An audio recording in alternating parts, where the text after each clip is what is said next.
Alors, bonjour à vous. Aujourd'hui, je suis accompagnée de Jennifer. Jennifer, c'est une amie de longue date. On a enseigné ensemble. Puis, je l'ai interpellée parce que je voulais qu'elle partage avec nous c'est des astuces, des outils qui pourront vous aider, vos parents, pour accompagner vos enfants à la maison lors de la séance des devoirs et des leçons. Alors, Jennifer, avant de commencer, est-ce que tu pourrais te présenter? Oui. Bonjour tout le monde. Alors, mon nom c'est Jennifer. Je suis enseignante en adaptation scolaire depuis plus de 15 ans.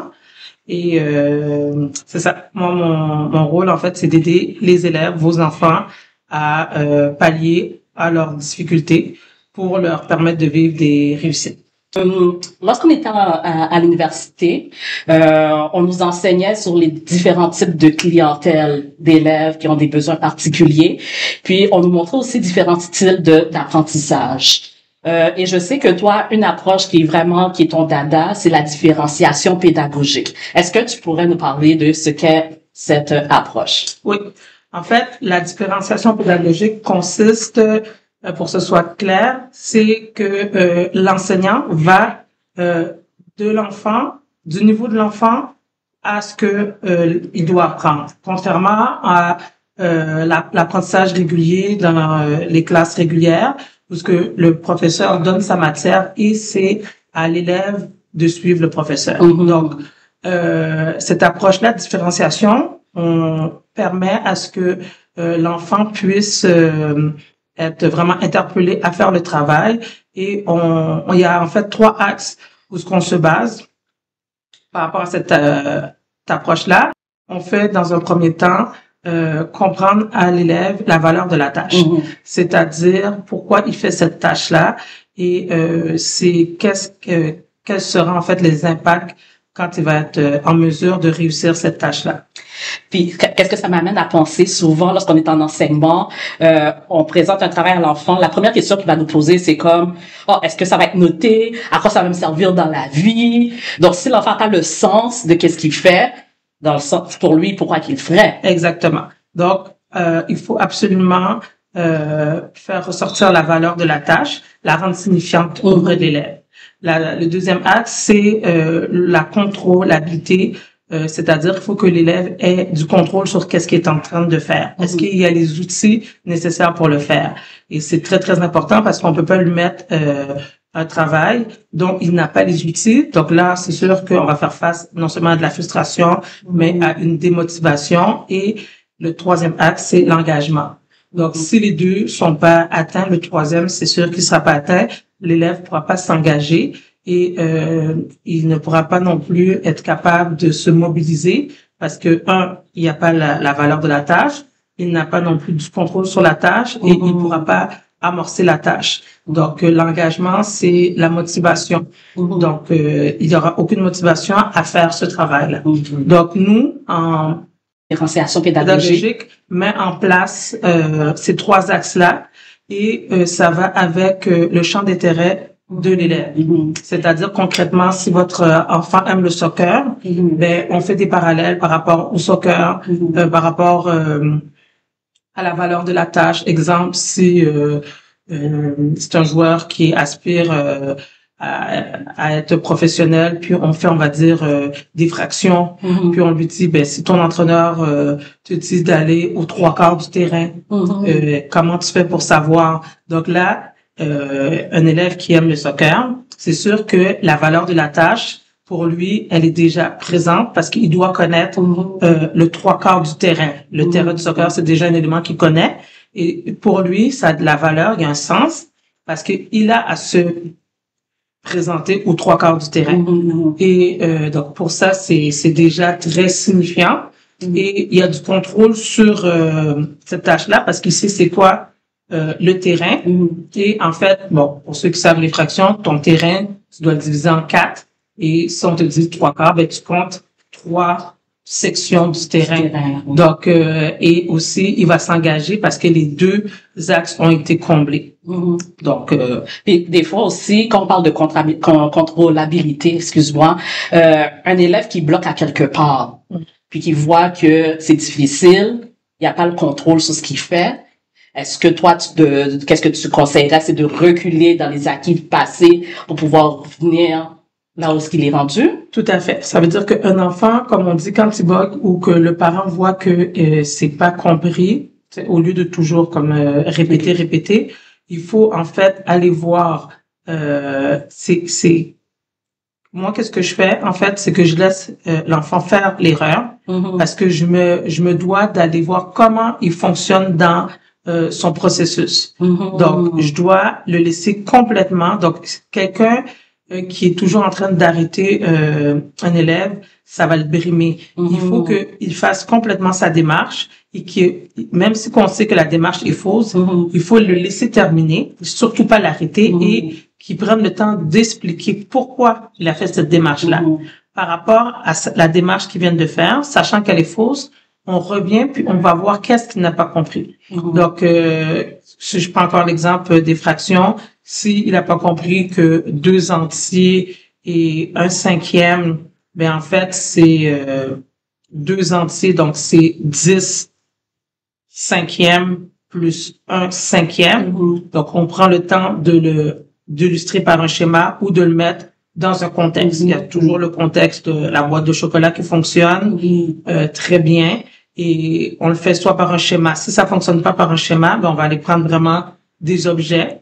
Donc, on va aller chercher une boîte, sinon une boîte d'œufs, peu importe. Donc, on va le faire construire son apprentissage avec vraiment des objets réels. Que ce soit concret. Concret. Donc, à la maison, c'est quelque chose qu'on peut faire. Donc, il faut toujours faire participer l'élève dans son apprentissage au lieu de lui dicter son apprentissage.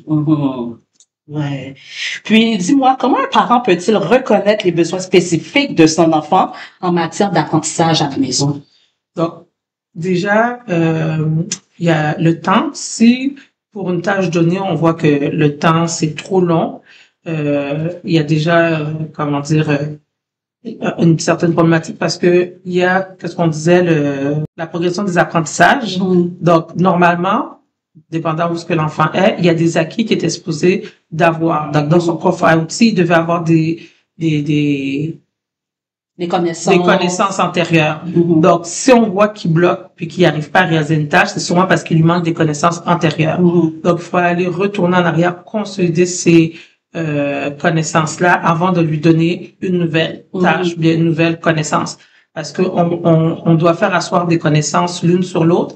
Et s'il y en a une qui n'a pas été consolidée, il ne pourra pas acquérir des nouvelles connaissances. Donc, il faut s'assurer avant de faire le travail, la tâche, en fait, si l'élève a toutes les connaissances nécessaires.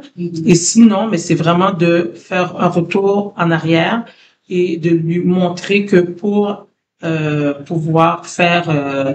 donc, on va dire, si on fait la lecture des nombres décimaux, ben ça, c'est, premièrement, est-ce qu'il sait mesurer avec une règle? Est-ce qu'il a déjà compris c'est quoi? Donc, des fois, les nombres décimaux, c'est un obstacle cognitif, parce que entre 6 et 7, certains élèves comprennent pas qu'il y a une infinité de nombres. Donc, c'est de revoir ça.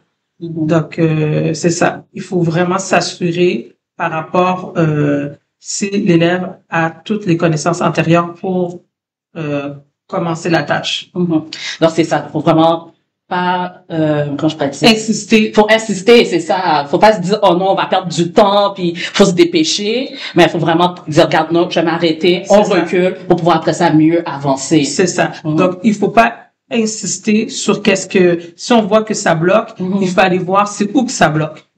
Donc, c'est ça. Donc, il faut pas juste y aller vite. On voit qu'il n'a pas compris, mais il faut toujours laisser l'enfant cheminer, même s'il fait une erreur, et comprendre son erreur. En tant que parent d'un enfant qui a des difficultés, il faut essayer de comprendre pourquoi il a raisonné ainsi. Donc oui, c'est plus laborieux, mais ça va donner des fruits parce que on va être capable de le faire désapprendre pour réapprendre. Mais si on fait juste taper puis on dit non, c'est pas ça, c'est ça qu'il faut faire, il y a une frustration et tout. Donc il faut le laisser s'épanouir dans son cheminement en lui laissant nous expliquer pourquoi il fait ça. Et c'est à travers ça que nous, on va pouvoir l'aider. Donc, en tant que parent, c'est vraiment important. Et puis, est-ce que tu peux nous donner des exemples concrets de méthodes différenciées que tu utilises en classe et que les parents pourraient aussi appliquer lors des séances des devoirs? Moi, pour ceux qui me connaissent, je suis vraiment très théâtrale. Donc, j'enseigne de manière épisodique. Donc, je crée des épisodes. Je crée des épisodes et aussi je crée parce que certains élèves apprennent vraiment par lien signifiant et non par répétition. Donc, ce que je crée, moi, donc je suis dans les fractions avec mes élèves. Pour ceux, donc, je vous donne vraiment un exemple concret de cette semaine. On est dans la chaîne d'opération. Donc, la chaîne d'opération, dans secondaire 1, on a le PENDAS. Donc, c'est en premier, on doit suivre une séquence. Donc, c'est parenthèse, exposant. Donc, la parenthèse, on fait qu'est-ce qui est à l'intérieur de la parenthèse. Et pour l'exposant, comment on fait avec un exposant négatif. Donc, avec mes élèves, je suis en adaptation scolaire, et ils savent, quand on va dire je donne 4 plus 3 exposant moins 2. Donc, comment on fait pour opérer le exposant moins 2? Donc, pour ceux qui n'ont pas toutes les connaissances et que c'est difficile pour le retenir, l'exposant moins 2, pour annuler le moins, il faut en fait inverser. Donc, mes élèves, donc, ils ont appris cette semaine que quand ils voient le moins 2, on fait, avec le moins 2, acclash. Donc, je crée un épisode qui s'appelle acclash. Donc, le moins, on fait une continuité. Et qu'est-ce qui est en haut? Parce qu'on inverse. Donc, j'ai donné quoi comme exemple? 4 plus 2. Je me rappelle plus c'était quoi. Okay, je reprends, on va dire c'est 4 plus 3 exposant moins 2. Donc, le moins 2, on fait acclash, fait qu'on continue la ligne. Et le 3, ce qui est en haut va en bas, ce qui est en bas va en haut. Donc, le 3, on sait qu'il y a toujours un invisible. Donc, ça fait 1/3. Et le moins disparaît. Donc, maintenant, ça fait 2 exposant 1/3. Donc, moi, j'ai créé une chanson, ça s'appelle Acclash. Ce qui est en haut va en bas, ce qui est en bas va en haut. Ils ont du plaisir, sont investis, c'est signifiant. Et maintenant, on va faire 1/3 fois 1/3. Et quand on fait une multiplication, qu'est-ce qu'on fait? C'est la règle du trait. Fait qu'on multiplie en haut, on multiplie en bas. Fait qu'on fait 2 lignes, c'est la ligne du chemin de fer. Fait que nous autres, on fait chou, 1 fois 1, 1, 3 fois 3, 9. Donc, ça donne 1/9. Là, maintenant, on va faire... Donc, c'est vraiment signifiant. Mes élèves se sont engagés. Pourquoi? Parce que dès qu'ils mettent... Avant, ils avaient peur du 2 à l'exposant 2 négatif. Maintenant, dès qu'ils voient ça, ils aiment ça parce que ils ont saisi et ils aiment parce qu'ils font le acclash. C'est ça. Ce qui est en bas va en haut, ce qui est en haut va en bas. Donc, qu'est-ce qui était une peur, une frustration, c'est rendu un amusement, puis ils en veulent. Puis c'est ça, c'est important d'être créatif. Exactement. Il faut pas se gêner non plus. Puis de dire, oh, mon enfant, il est rendu à 13 ans, 14 ans, 15 ans. C'est ça. Quelle image ça va donner et tout. C'est moi, je te donne un exemple. J'enseignais en secondaire 2. Puis, admettons, les angles supplémentaires, les angles complémentaires, comment les aider à retenir les degrés et tout. Donc, qu'est-ce que je trouvais d'intéressant, c'est que lorsque je leur expliquais, ils me regardaient bizarrement, mais la journée de l'examen, j'entendais les sons que je leur avais montrés. Exemple, un angle complémentaire 90 degrés, un angle supplémentaire 120 degrés. Puis rendu à l'examen, c'est silencieux, mais t'entendais tout le temps le... C'est ça. Donc, c'est vraiment de trouver quelque chose parce que l'enfant va comprendre rapidement qu'il va retenir. Puis, peu importe l'âge qu'il a, il va toujours l'utiliser. Les comptines aussi, c'est quelque chose... Tout à fait. Mais moi, c'est comme ça que j'enseigne. Donc, quand il y a, on va dire aussi au niveau... si on prend une fraction décimale, c'est quelque chose qui était très, très difficile pour mes élèves. Donc, dans le mot décimal, il y a le D, le C et le M. Donc, on disait comme ça qu'une fraction décimale devait être obligatoirement être D pour 10, C pour 100 et M pour 1000. Donc, ça, c'est encore une chanson. B pour 10, C pour 100, M pour 1000. Donc, fraction décimale. Maintenant, c'est rendu un jeu au lieu d'être parce que ça les fait peur, le mot fraction décimale. Mais maintenant, c'est rendu un jeu, un amusement. Donc, c'est comme si ils sont à la recherche d'un jeu, du plaisir, dès qu'ils voient ça, parce qu'il y a le sentiment de compétence qu'on a établi à travers le jeu. Donc, si je comprends ce que tu dis, s'il y a quelque chose à retenir, c'est plaisir. Ça, c'est gagnant, là. Tout à fait. En fait, avec mes élèves, j'apprends le plaisir de l'effort. Et ça, c'est comme parent, il faut absolument que vous soyez capable de transmettre le plaisir de l'effort parce que c'est avec ça qu'il va développer le sentiment de compétence. Et c'est avec le sentiment de compétence qu'il va vivre des succès. Et ce qu'on veut, c'est ça. C'est amener nos élèves à vivre des succès. Tout à fait. Et puis, dis-moi, Jenny, comment encourager un enfant à être autonome dans ses devoirs tout en tenant compte de ses besoins particuliers? Donc, faut y aller une étape à la fois. Ça veut dire que on va pas mettre la charrue avant des bœufs. On prend là où ce que l'enfant est et on va regarder. Si c'est le fait qu'il est un petit peu désorganisé, on va l'aider dans un seul aspect. On ne peut pas traiter plusieurs aspects à la fois parce que, comme on dit, il faut que l'enfant vive des succès. Donc, si on traite trop de choses en même temps, on ne le met pas en position de vivre des succès. Donc, la première chose, c'est cibler une chose. Donc, que ce soit être capable de faire un travail dans une bonne limite de temps, que ce soit d'organiser son travail, que ce soit d'appliquer une règle, il faut qu'on choisisse un seul objectif à la fois. Et il faut que l'objectif soit mesurable et observable pour qu'on puisse avoir des traces de qu'est-ce qu'on met en pratique. Donc, c'est toujours bon des renforçateurs et c'est toujours bon que l'enfant soit capable de lui-même se faire une auto-évaluation. Donc, si on lui donne un objectif, il faut que l'objectif soit clairement écrit, simple.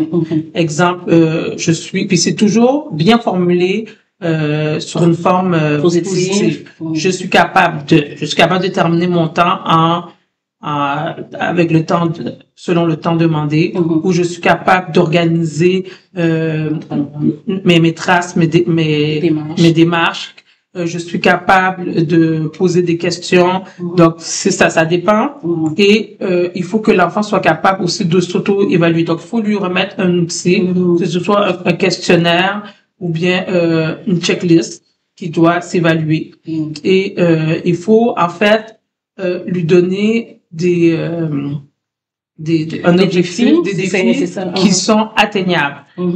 Donc, si on prend pour la correction, on peut passer en français. Je suis capable, on va dire, de repérer tous les verbes. Je suis capable de repérer tous les mots au féminin, parce que quand vous savez, des fois avec l'attribut, le verbe être, tous les mots féminins avec le participe passé et ils s'accordent. Donc, je suis capable donc juste une chose. On ne peut pas travailler tout. Et pourquoi? Pour le valoriser. Donc, si tu as un texte en français, en tant que parent, tu travailles une chose à la fois avec ton enfant.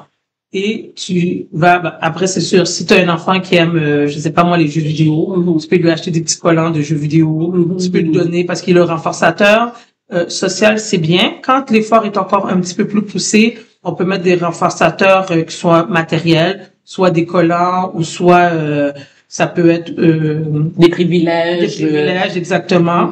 Parce que là où ce qu'un enfant met un effort, c'est sûr que de temps en temps, pas tout le temps, puis il faut aller chercher une source de satisfaction, de récompense parce qu'il a atteint son but et ça va lui permettre d'aller à un échelon supérieur puis aller faire une autre tâche. C'est sûr qu'il faut être conséquent dans les renforçateurs.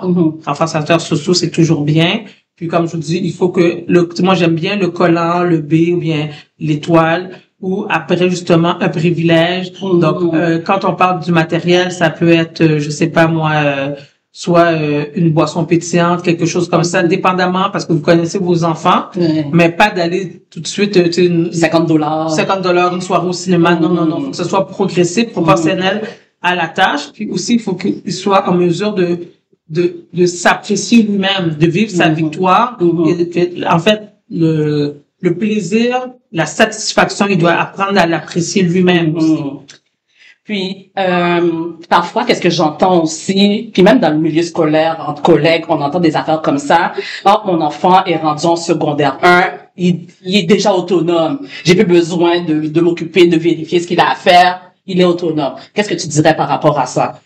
Ben, secondaire 1, c'est un monde complètement différent du primaire. Donc, moi, je crois qu'en secondaire 1, l'enfant a toujours besoin de son parent. Il faut l'encadrer. Il faut lui donner les outils pour qu'il soit autonome parce qu'il faut l'amener à être autonome.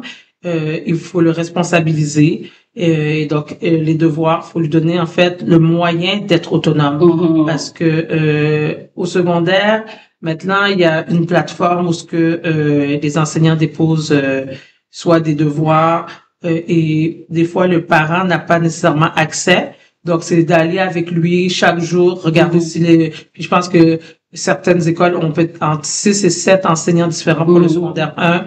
Donc, voir comment chaque enseignant fonctionne. Il faut être toujours lui montrer quand remettre les travaux parce que maintenant, ça fonctionne sur des cycles de soit 7 jours, 9 jours. Donc, il faut préparer l'enfant tranquillement à l'autonomie, mais c'est pas vrai que l'enfant est autonome quand il arrive en secondaire 1. Des fois, ça peut aller jusqu'en secondaire 3. Bien souvent, l'autonomie s'acquiert en secondaire 4. Moi, je dirais qu'en secondaire 4, normalement, un enfant est capable de se gérer tout seul. Puis, c'est ça. Mais de secondaire 1 à 3, faut l'accompagner. OK. Et puis, comment les parents peuvent-ils collaborer avec l'enseignant pour mieux soutenir leur enfant dans leur parcours d'apprentissage différencié? En fait, pour le parent qui s'investit vraiment auprès de son enfant qui a des besoins particuliers, c'est de voir en début d'année la planification globale de l'enseignant. Donc, normalement, l'enseignant est supposé de savoir qu'est-ce qu'il va enseigner. On pourra pas dire spécifiquement tout à quelle date, mais chaque enseignant doit remettre une planification globale à son directeur, qui n'est pas tenu de faire exactement mot pour mot, mais ça donne à peu près une bonne idée de qu'est-ce que l'enfant va voir au cours de l'année. Et aussi, le parent peut se baser sur la progression des apprentissages. Donc, le parent peut aller voir qu'est-ce que son enfant est supposé avoir acquis pour entamer l'année en cours. Ça veut dire que si votre enfant est en secondaire 1, ben il y a des choses que ça aurait dû être acquis en 5e, 6e année. Donc, allez travailler ça. Et comme je vous dis, vous pouvez demander toujours à l'enseignant c'est quoi les notions que vous travaillez pour la semaine. Donc ça, l'enseignant est dans l'obligation de lui donner. Et surtout, quelles seront les évaluations, sur quelles notions portera l'évaluation. Et c'est toujours aussi important de demander à l'enseignant si vous pouvez donner des ressources ou du travail supplémentaire. Des fois, l'enseignant qui est en surcharge, parce qu'on connaît la réalité de notre profession, c'est pas trop évident. Mais moi, ce que je conseille aux parents, c'est de prendre un autre matériel. Donc, si moi, je travaille avec présentement, je travaille avec Horizon mathématiques, d'aller prendre un autre manuel scolaire et d'aller faire des exercices d'un autre manuel scolaire du même chapitre. Parce que des fois, l'enfant veut pas s'engager dans le même numéro qu'il a fait 5 fois de suite. Donc, aller prendre un autre manuel scolaire d'une autre édition et aller travailler. Donc, ça, c'est vraiment plus pertinent. Et aussi d'aller cibler les numéros. Parce qu'on donne pas à un élève toute une page à faire. C'est plus... en fait, c'est plus frustrant de voir toute une page à faire, mais on peut sélectionner juste un numéro et on lui dit, regarde, ça, on sait que c'est déjà acquis. On barre ce numéro-là et on encercle. Donc ça va valoriser l'enfant, sachant que ça, je le fais déjà. Donc, il y a une façon, il y a une approche quand on donne du travail à son enfant pour le consolider. Et c'est toujours en l'élevant vers le haut. Donc, tu sais, là, on va se préparer pour devenir meilleur. Là, on va se préparer pour qu'on soit en mesure. Moi, je dis toujours, en fait, que la feuille d'examen, c'est tout simplement une manière, avec mes élèves, juste un selfie pour voir qu'est-ce qui se passe dans ton cerveau. C'est des traces. Donc, puis si cette trace-là, ben elle est pas bonne, ben on en prend un autre selfie. Donc comme ça, c'est pas décourageant parce que tout le monde, quand tu fais un selfie, si j'ai une petite couette qui est pas bien, donc on est face, on recommence. Fait que ce selfie-là, il est pas bon. on recommence. OK, j'aime bien là, c'est ça. Donc, avec les élèves, ça fonctionne bien. Puis, des selfies, c'est juste pour voir une trace de qu'est-ce qui se passe dans ton cerveau. Ça mord pas, ça, parce que les élèves, ils ont souvent peur des examens. Puis, mais non, c'est juste une trace. Puis, c'est ça. Fait qu'à la maison, on peut dire, là, on fait un petit selfie aujourd'hui. C'est une manière plus décontractée d'amener l'enfant à représenter qu'est-ce qu'il a appris, en fait. Puis, à moins le stresser. Donc, tout est dans l'approche. Puis, dis-moi, Jennifer, la clientèle avec laquelle tu travailles présentement, c'est laquelle? Adaptation scolaire, je suis en secondaire 1. OK. Donc, dans ta classe, tu as des élèves 10, des élèves TC, des élèves... Oui. En fait, j'ai beaucoup d'élèves qui ont une dyslexie, une dyscalculie. Trouble du langage? Trouble du langage. Est-ce que tu as TSA? J'en ai une, j'ai TSA aussi. TSA, très léger. Et j'ai aussi des troubles de comportement. OK. Donc, puis, est-ce que tu auras un exemple à nous communiquer d'une victoire que tu as pu voir chez un élève? Moi, cette année, je suis très, très fière de mes élèves. En fait, j'ai vraiment vu une amélioration par rapport à mon enseignement quand je faisais épisodique. Je crée des épisodes et je crée aussi beaucoup de référents par rapport, quand je leur dis de bien écrire les démarches, eux autres, c'est pas trop signifiant. Donc là, je leur dis d'identifier chaque calcul et surtout d'écrire sur la ligne. Parce que je leur dis, je suis pas détective. Et on chante des chansons qui, les données sont ordonnées, les données sont sur la ligne.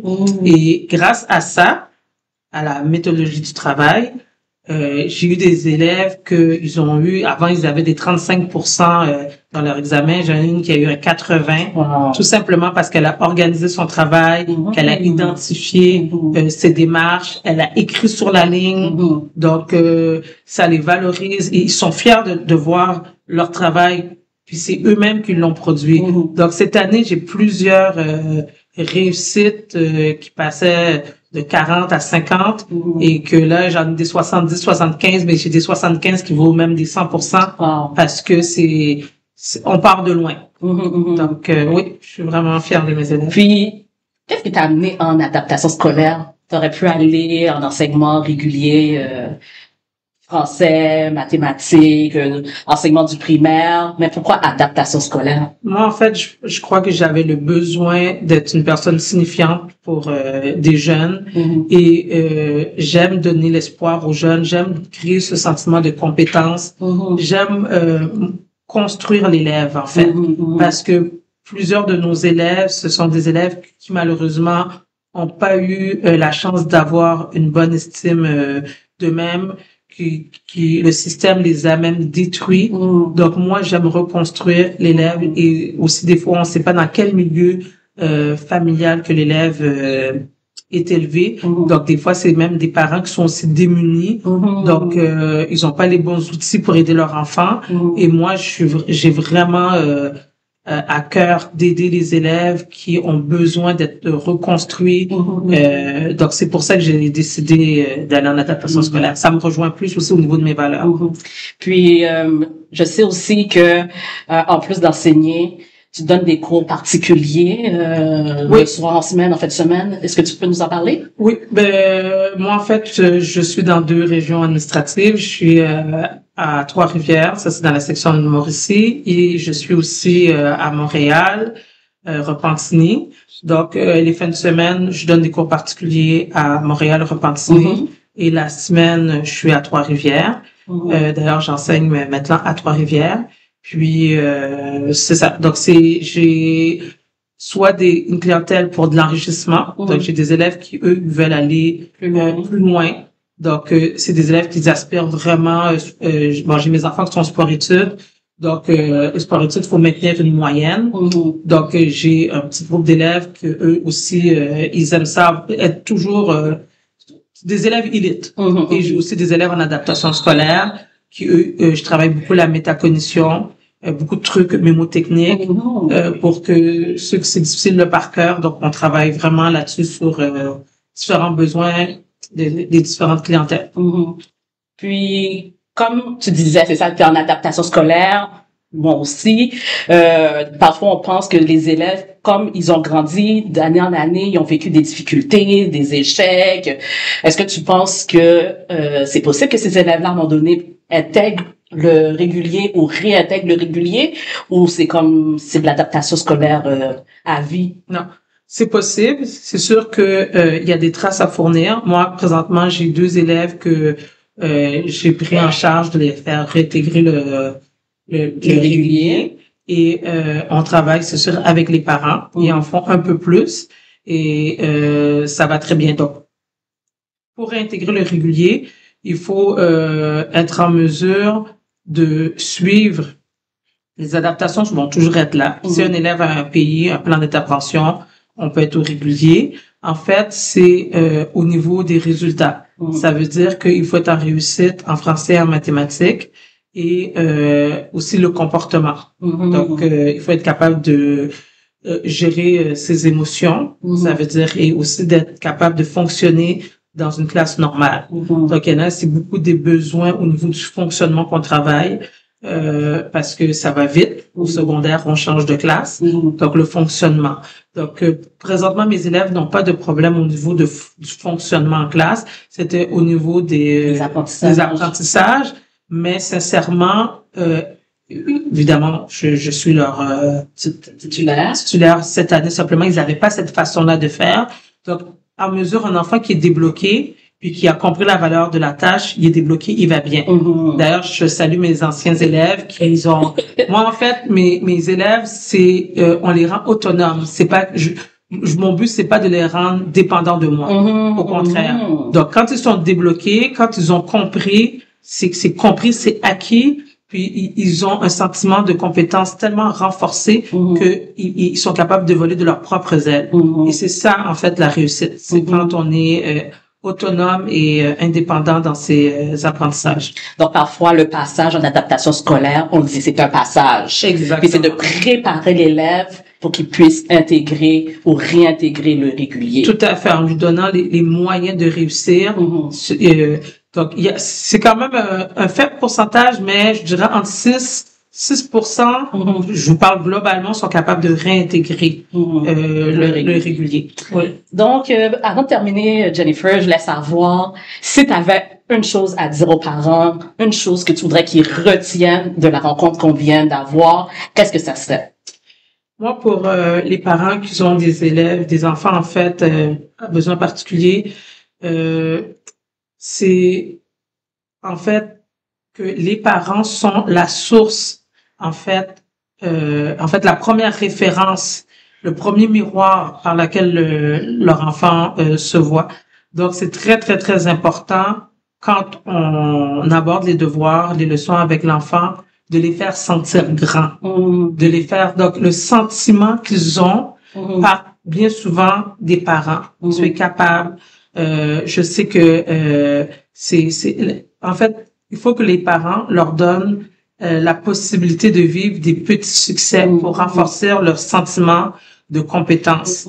Et parce qu'un enfant qui est soutenu, encadré à la maison et agit d'une certaine manière en classe, mais un enfant qui n'a pas d'encadrement à la maison et qui n'est pas soutenu, c'est très difficile en classe. Donc, vous êtes la clé. Vous avez l'opportunité d'encadrer vos enfants à ce qu'ils vivent des réussites. Et en tant qu'enseignante, on a besoin de vous, on a besoin de votre collaboration. Ça fait toute la différence. Puis moi, qu'est-ce que je pourrais retenir? Parce qu'il y a un mot que tu as prononcé à plusieurs reprises. Puis c'est quelque chose que j'utilise aussi dans mes pratiques, c'est de laisser l'enfant faire des erreurs. Il a le droit de faire des erreurs. Puis quand j'ai des élèves, je leur répète, tu as le droit de faire des erreurs. Puis quand ils font des erreurs, je suis contente. Je dis, wow, OK, oui, je suis contente que tu aies fait cette erreur-là, parce que maintenant, on est capable de construire de la bonne façon, d'avancer. Donc, c'est pas de punir, oh, t'as fait une erreur, puis c'est un gros drame. Mais, tu sais, c'est comme de dire, c'est correct. C'est amener l'enfant à faire des erreurs et qu'il puisse comprendre son erreur. Et toujours dans un climat propice à l'apprentissage. Donc, c'est sûr que l'enfant ne doit pas se sentir stressé. Il faut pas que l'enfant se sente non plus menacé. Et il doit avoir un sentiment de sécurité quand il fait ses devoirs. Donc, des fois, pour certains parents, ils n'ont pas la patience. Et c'est pour ça aussi que tu existes, parce que des fois, c'est mieux de pas entraver la relation mère-fille, mère-fils, et parce que ça peut être difficile pour certains parents, et de laisser la place à un professionnel, parce que chacun a son champ d'expertise, et nous sommes là pour votre enfant, et vous devez rester parent, et pas abîmer votre relation parent-enfant au détriment parce que ça détruit aussi le sentiment entre l'enfant et le parent, parce que des fois il y a des situations qui sont conflictuelles, qui sont très des énergies négatives, et ça blesse l'enfant, et ça nuit à la relation parent-enfant. Donc c'est pour ça qu'il y a des professionnels dans l'éducation qui donnent ce service-là aux parents. Donc si admettons il y a un parent, Jennifer, qui aimerait ça prendre de tes services pour aider son enfant, soit en fin de journée ou la fin de semaine, par quel moyen est-ce qu'on peut te rejoindre? Par courriel, tout simplement, par courriel, ou bien ils peuvent te contacter, puis par le site, il y a aucun problème. Donc, comme je vous dis, moi, je suis disponible pour la région de Montréal-Repentigny les fins de semaine, puis pour la Mauricie à Trois-Rivières la semaine. Donc, c'est ça, si jamais vous avez besoin d'aide, un soutien à la maison pour amener votre enfant à un autre niveau, ou tout simplement pour améliorer le lien que vous avez avec votre enfant, parce que peut-être que de l'aider à la maison, c'était plus conflictuel, vous n'avez pas les outils justement pour l'aider, donc vous pouvez faire appel au ceabravo.com et on va pouvoir vous jumeler avec soit un tuteur ou un orthopédagogue, ou peut-être même aussi avec Jennifer qui est ici avec moi. Donc, j'espère que ce qui a été partagé aujourd'hui vous a vraiment bien outillé et que vous allez pouvoir appliquer ne serait-ce qu'une seule chose pour pouvoir justement soutenir votre enfant. Puis, si jamais vous avez des questions plus précises ou quoi que ce soit, un besoin particulier, n'hésitez pas à nous contacter. Donc, CEA Bravo est le choix.